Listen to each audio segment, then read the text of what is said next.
প্রতি সপ্তাহে টিআরপি তালিকা বদলে দেয় বহু ধারাবাহিকের ভাগ্য। কেউ উঠে আসে শীর্ষে, কেউ আবার হারায় দর্শকদের ভালোবাসা। এই সপ্তাহে টেলিভিশনের পর্দার জনপ্রিয় ধারাবাহিকগুলির রেটিং তালিকায় দেখা গেল একাধিক চমক। সবার উপরে রইল কে, আর কে হারালো জায়গা, চলুন দেখে নেওয়া যাক। দর্শকদের ভালোবাসা ধরে রেখে আবারও প্রথম স্থানে নিজের আসন পাকা করল জি বাংলার জগদ্ধাত্রী। ধারাবাহিকটি এই সপ্তাহে পেয়েছে 7.1 নম্বর।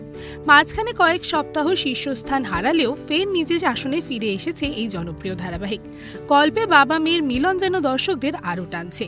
কিন্তু সবচেয়ে বড় চমক দিয়েছে পরশুরাম আজকের নায়ক। তৃণা সাহা ও ইন্দ্রজিতের এই নতুন ধারাবাহিক সোজা উঠে এসেছে দ্বিতীয় স্থানে, প্রাপ্ত নম্বর 6.1। শুধু তাই নয়, পেছনে ফেলে দিয়েছে বহুদিনের টিআরপি টপার পরিণীতাকেও।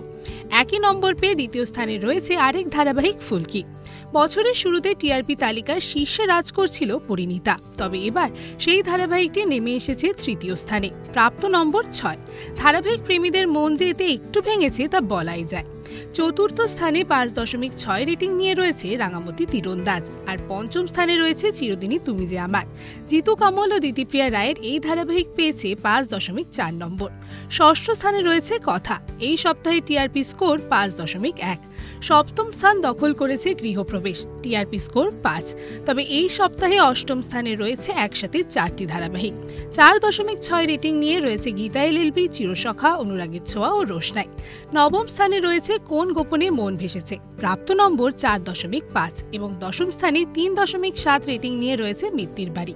এই সব কটি ধারাবাহিকের মধ্যে আপনাদের সবচেয়ে প্রিয় কোনটি জানাতে ভুলবেন না আমাদের কমেন্ট সেকশনে। এরকমই আরো ভিডিওস দেখার জন্য নজর রাখুন আমাদের চ্যানেলে ও পাশে থাকা বেল আইকনটি ক্লিক করতে ভুলবেন না।